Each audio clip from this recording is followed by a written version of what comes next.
Nous sommes le 24 juin, c'est la canicule et nous sommes le dernier mercredi du mois. Bonjour. Comme je l'ai dit par post YouTube, je n'avais pas trouvé le temps en mai de faire ce genre de vidéo. Et surtout qu'au mois de mai en soi, je n'avais vu que 3 films et je trouvais ça un peu maigre.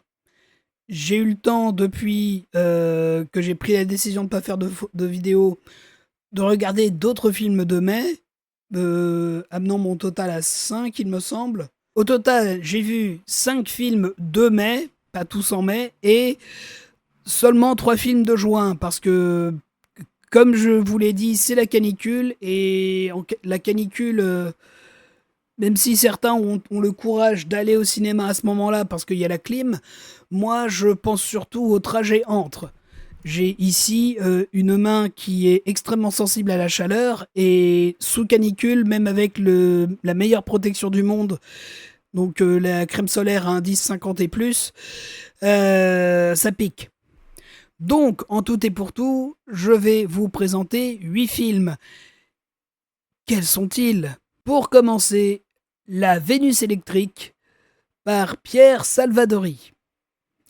Alors, film qui a fait l'ouverture de Cannes, comme quoi on a vraiment l'impression que je vous parle de trucs qui datent d'il y a longtemps, alors que c'était le mois dernier. Avec donc Pio Marmaille, Anaïs de Moustier, pas Agnès, Anaïs de Moustier, dont nous allons reparler bientôt en plus, et Gilles Lelouch, entre autres. Qu'est-ce que c'est que j'en ai pensé? Eh bien écoutez, c'est classique, c'est très classique. Déjà, oui, ça se passe à une époque, ça se passe début du XXe siècle. Puis oui, il y a un côté très classique de quiproquo, de faux semblants, du personnage d'Anaïs de Moustier qui, bon, bah du coup, vit dans j'ai dire ce carnaval, ce cirque foire qui est obligé de faire ça parce que bah, c'est la vie qu'on lui a forcé et qui trouve le moyen bah, de peut-être s'émanciper un peu en se faisant passer pour une voyante qui se fait posséder par la femme morte d'un peintre, peintre joué par Pio Marmaille. Elle va très vite, du coup, être aidée par Gilles Lelouch, qui lui est donc l'homme qui s'occupe de vendre les 10 tableaux, et qui avait lui aussi un rapport profond avec la dite femme morte. Donc voilà, c'est classique. Vous pouvez complètement deviner où ça va, je pense, mais ça y va de manière intéressante quand même. C'est pas ce genre de film où parce que le scénario est simple et relativement évident, tu t'embêtes. Au contraire, tu sens que du coup, Pierre Salvadori, il utilise la simplicité du scénario pour s'amuser sur le reste. Notamment il y a deux trois petites scènes de flashback où justement Anaïs Dumoustier lit les journaux intimes de la femme morte. Et en fait, là, on entre un peu dans ce que elle se fantasme la vie de cette femme était. Et il y a deux, trois moments où la mise en scène sert ce fantasme. Je ne sais pas quoi vous dire de plus, à part que si vous l'avez encore en salle, ce qui m'étonnerait, jetez-y un coup d'œil. Hein, entre deux moments où vous crevez de chaud, ça peut être intéressant. Le jour où j'imagine Canal Plus ou quelqu'un d'autre comme cela le mettra sur ses services de streaming ou que ça aura droit à une diffusion télé, vous ne perdrez pas votre soirée à le regarder. Tout simplement. Autofiction de Pedro Almodovar. Je vais être moins dithyrambique parce que je me souviens qu'à la sortie, voilà, j'avais pas passé un mauvais moment, mais je ne suis pas si marqué que ça par ce film. Voilà, j'ai pas passé un moment incroyable. Je me rends compte que potentiellement vous allez entendre mon ventilateur souffler dans le micro, j'en suis désolé. Si vous aimez Almodovar, honnêtement, c'est très bon. Je n'ai pas tout vu. Mais j'ai vu des plus mauvais Almodovar. J'en ai vu des vraiment meilleurs.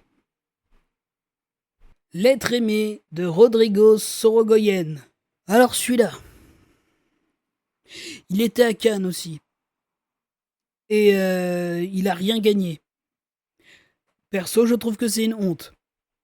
Je trouve que Javier Bardem aurait dû gagner prix d'interprétation masculine. Parce que voilà, son rôle nous fait mal. Toute la relation qu'il a avec du coup le personnage principal qui est sa fille nous fait mal. Euh, En fait, Javier Bardem joue alors Esteban Martinez, donc un réalisateur espagnol qui a fait un premier film indépendant pour se faire connaître, qui est parti faire sa carrière en Amérique, laissant ex-femme et enfant. Et donc la fille qui est notre personnage principal, qui s'appelle... non, Victoria Luengo, c'est l'actrice qui est excellente, mais alors du coup la fille s'appelle Emilia. Emilia, donc, qu'il va retrouver plusieurs années plus tard pour lui demander de jouer dans le film qu'il va faire pour faire son grand retour en Espagne et sur la scène internationale parce que de ce qu'on nous dit, il a eu quelques petits déboires professionnels à cause de son attitude. Bon, tout ce qu'on sait vraiment, c'est que c'est lié à l'alcool. Ce qu'il a, on peut là, voilà, on peut au moins lui reconnaître ça. Effectivement, il est en pleine période de rédemption parce qu'il ne boit plus. J'ai pas l'impression de le revoir boire à un moment. Ou alors je me suis endormi, mais j'ai vraiment pas l'impression de m'être endormi. Au contraire, ça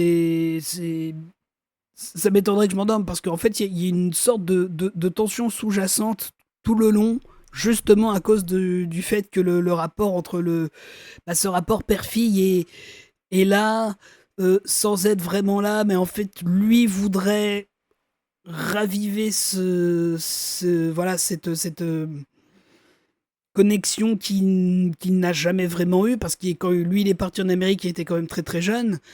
Et elle, du coup, elle ne le connaît que comme ce gars lointain qui y paraît c'est son père. Voilà, donc c'est très très intéressant. Il y a un petit parallèle à faire avec Valeur sentimentale. Il y a un petit parallèle à faire avec Valeur sentimentale, sauf que le père dans Valeur sentimentale était quand même beaucoup plus présent et a déjà tourné avec ses filles. Et voilà, il a un plus grand rapport avec ses enfants. Là, il y a cette notion de il va essayer de forcer à ce que les deux se redécouvrent.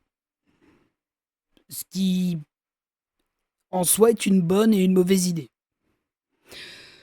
Il y a surtout une scène où ils sont en train de tourner une scène de repas qui est... là, si vous voulez savoir ce que c'est quoi une mise en abîme, c'est... Pouf, c'est chaud. C'est chaud alors que canicule. Je suis fatigué aussi. L'objet du délit de Agnès Jaoui. Le nouveau film donc de Agnès Jaoui, qui lui, je le sais, est toujours au cinéma. Mais écoutez, ça parle de ce qui peut être vu comme une agression sexuelle pendant une répétition de théâtre. Non, même pas, c'est un opéra. C'est même pas du théâtre, c'est l'opéra. Oui, non, c'est. J'ai lu Noces de Figaro, moi je pensais que c'était la pièce de théâtre. Non, c'est la version opéra. Donc pendant une répétition d'opéra, qui doit jouer genre dans 3 jours, enfin un truc ultra serré, beaucoup trop. C'est ridicule ce genre de délai.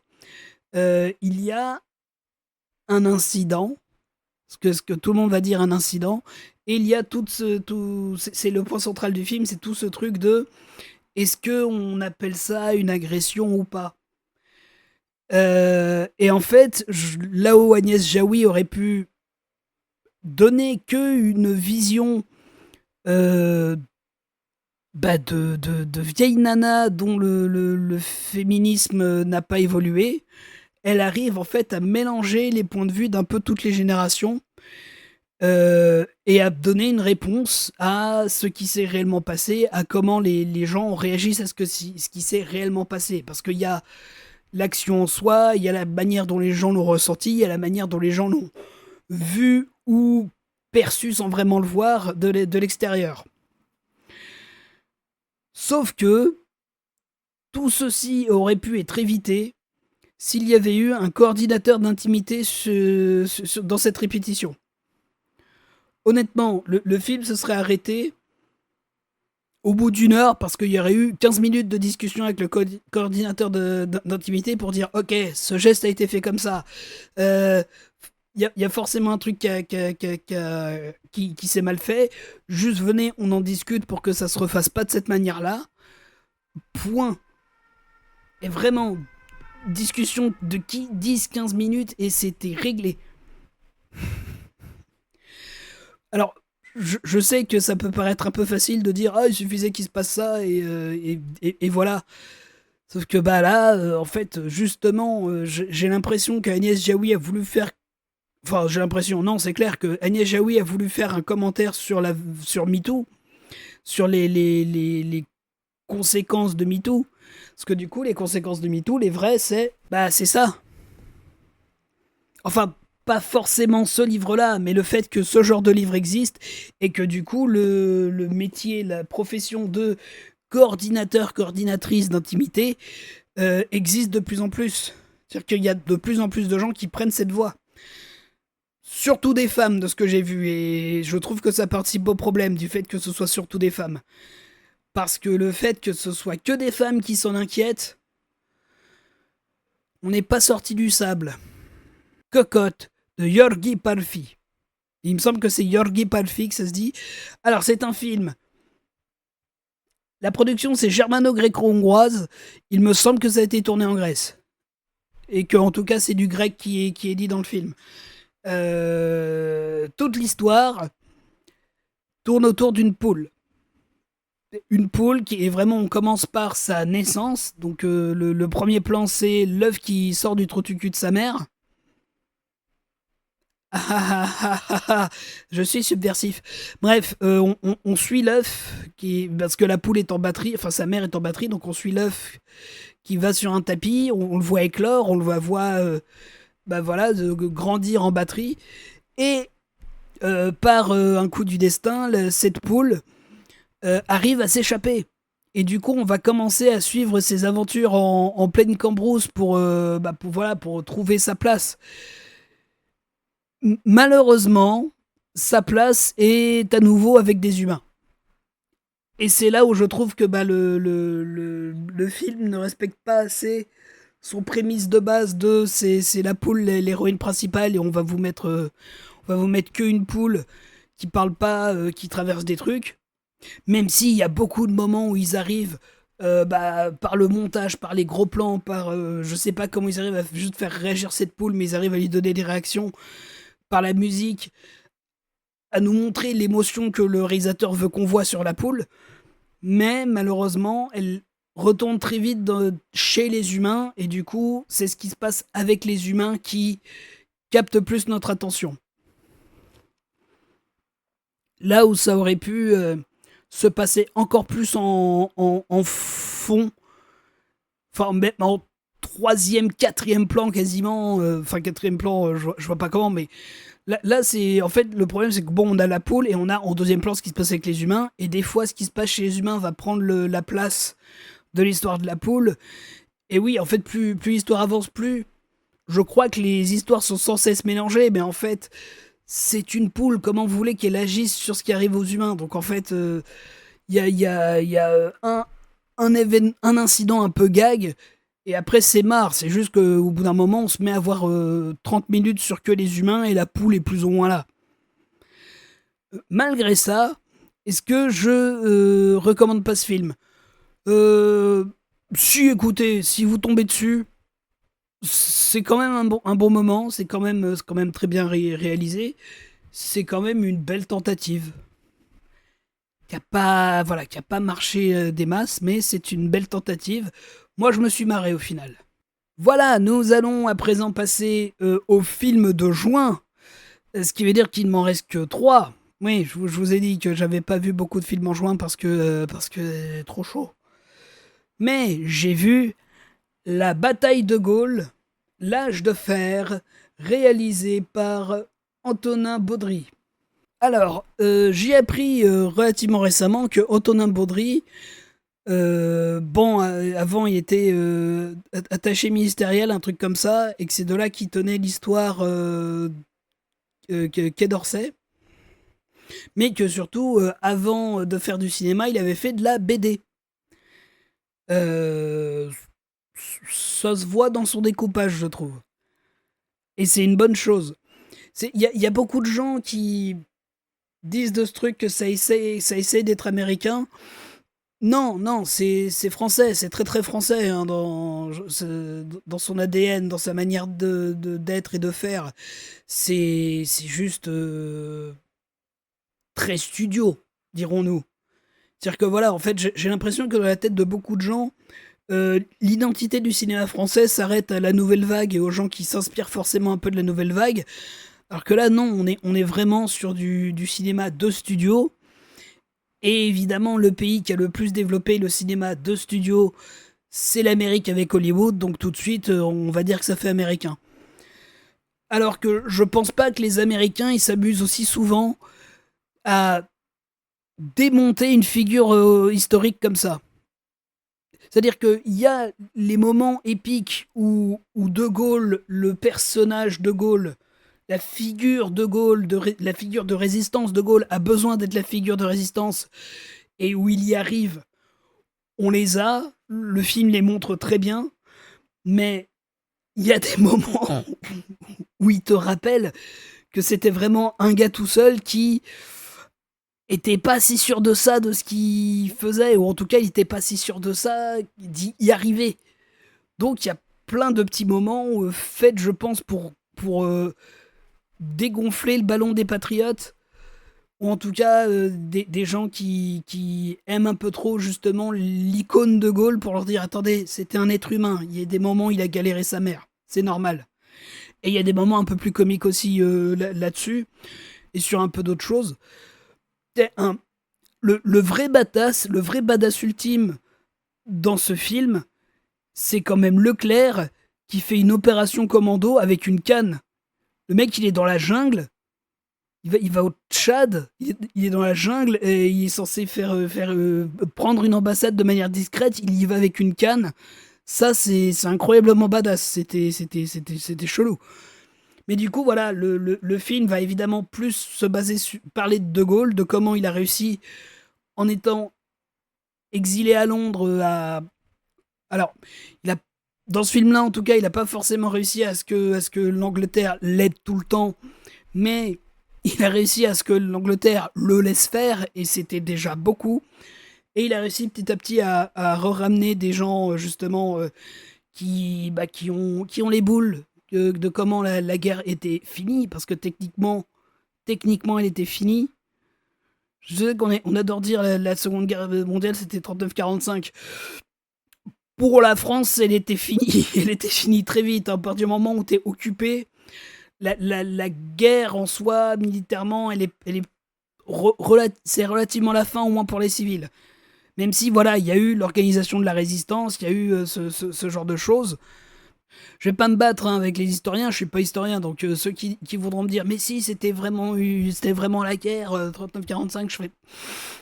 À partir du moment où ton pays est occupé et que le plus gros de ton occupation, en me basant que sur le film, hein, le plus gros de ton occupation c'est essayer de ramener des gens en Angleterre ou dans tes colonies africaines, tu fais pas encore vraiment la guerre à l'Allemagne. Il y a des batailles. Est-ce que tu es vraiment toi-même activement en guerre? Je demande. Vraiment, je pose la question. Ouah, phrase de Pascal Pro. Mais bref, voilà, c'est quand même très intéressant de voir que, voilà, de Gaulle, de voir De Gaulle réussir à réunir des hommes, de voir certains Français arriver quand même d'eux-mêmes, de leur, voilà, grâce à l'appel du 18 juin, et puis même à une envie qu'ils avaient déjà entre eux de se dire bah non mais faut que la France résiste, il faut qu'on organise des trucs au moins pour casser les pieds aux Allemands. Je pense que le vrai, ce qui s'est le plus gros des actions de résistance, enfin de la résistance française, enfin des résistances françaises, parce que dans celui-là, on te montre quand même qu'il c'est surtout plein de petits groupuscules qui sont pas encore organisés, mais que des résistances françaises qui vont devenir un énorme réseau de résistance, on les verra dans le second film, qui finalement arrive là, en fait. Genre ce week-end, je crois qu'ils vont le sortir. On est le 24, ils vont le sortir le 26, il me semble, si je me souviens bien. C'est pas un mercredi, c'est bizarre. Je sais pas, ils essayent de faire des sorties américaines maintenant. Bon, là, du coup, on va bien pouvoir leur dire qu'ils font comme les Américains. Bref, je suis complètement paumé dans ce que je dis, apparemment, mais ce film m'a plu. Parce que ça parle quand même, évidemment, d'une période de la France très intéressante, très compliquée. Ça arrive quand même à le rendre épique, ce qui était forcément une volonté, à rendre les moments de négociations politiques, qui en avait deux, trois, tendus, à rendre certains autres moments drôles, parce que du coup, vraiment montrer le côté. Il y a des moments, De Gaulle, il était tout seul dans son délire, il a failli se faire virer 8 fois, enfin 8 fois j'exagère, mais le fait que il, il tenait pas toujours ses hommes, je trouve que c'est pas une mauvaise chose à montrer. Que voilà, que justement, c'était pas un monolithe, ça restait un humain. Du coup, ça nous donne des moments comiques, mais des moments comiques qui sont, je trouve, bienvenus et pas mal dosés. Donc, pour moi, bon film. J'attends de voir la suite en espérant que du coup les deux forment vraiment un diptyque intéressant. Et bon, personnellement, je suis pas fâché que voilà que Pathé ait enfin financé un diptyque intéressant au lieu de cette bouse de Trois Mousquetaires. Oh la vache! Le vertige de Quentin Dupieux. Qu'est-ce que vous voulez qu'on dise sur Quentin Dupieux, quoi? Enfin, je pense que les seuls trucs qu'on peut dire sur Quentin Dupieux, c'est ce que j'ai aimé, ce que j'ai pas aimé. J'ai adoré. J'ai adoré. C'est Quentin Dupieux, c'est n'importe quoi. Là, c'est même pas c'est 1h07. Là, c'est un film de 1h07 sur des gens qui vivent dans une PS1 ou un début de PS2, parce que bon, les évolutions graphiques, pareil, je suis pas historien des jeux vidéo, mais j'y ai joué, donc je vois quand même que des jeux début PS2, ça pouvait ressembler à des jeux de fin PS1 où tu poussais la machine à fond et que bon, tu joues au jeu une fois et après ta console elle fumait pendant 8 jours. Mais bref, quand t'as vraiment ce genre d'aspect graphique, déjà quand tu aimes ce genre d'aspect graphique, quand tu as ce genre d'aspect graphique, quand c'est quelque chose que tu as vécu en tant que joueur, ça fait plaisir. Quand tu vois que c'est utilisé de manière très intelligente, mais aussi absurde que Quentin Dupieux peut utiliser n'importe quoi, c'est très bon aussi. Et la fin m'a pété la tête. Mais ça c'est comme pareil, comme beaucoup de fins de Quentin Dupieux. Après, heureusement, histoire de rester un peu sur Quentin Dupieux, des fois Quentin Dupieux, en fait, t'as que l'idée qui marche, mais qui s'essouffle assez vite, mais heureusement la fin fait que ouais, ok, c'était intéressant. Là, je trouve que tout le long, c'était intéressant. Parce que tout le long, il a réussi à nous remettre des petits éléments. Bon, Anaïs Dumoustier est encore là. Je vois pas trop à quoi elle sert, à part à montrer à quel point les gens sont ancrés dans leur réel, leur quotidien, alors que tout ceci n'est qu'une simulation. Mais voilà, je me dis, bon, heureusement qu'il a déjà utilisé Anaïs Dumoustier dans des films plus intéressants. Là, je me dis, bon, il a tourné avec une pote, quoi. D'ailleurs, regardez Dali. Pour l'instant, c'est le meilleur que Dupieux ait jamais fait. Malheureusement, il y a Edouard Baird dedans, mais bon, c'est au bout d'un moment, est-ce qu'on va laisser des gens qui se font corser de la gueule nous priver de bons films? Peut-être qu'on en parlera un jour, remarque. Jim Queen de Nicolas Atané et Marco Nguyen. Qu'est-ce que c'est bon! C'était génial. J'ai adoré le Vertige, mais là, Jim Quinn, c'est automatiquement dans mon top de l'année. Je sais pas. Oh, ouais, non, alors je sais pas si je ferai un jour un top de l'année, genre un petit top 10, un petit machin. Il sera forcément dans le top 5. Alors peut-être le top 3, on verra comment l'année finit, mais fou là là là là là là. La preuve, hein, c'est que de tous les films dont je vous ai parlé, depuis janvier d'ailleurs, c'est le seul que je suis allé voir 2 fois au cinéma.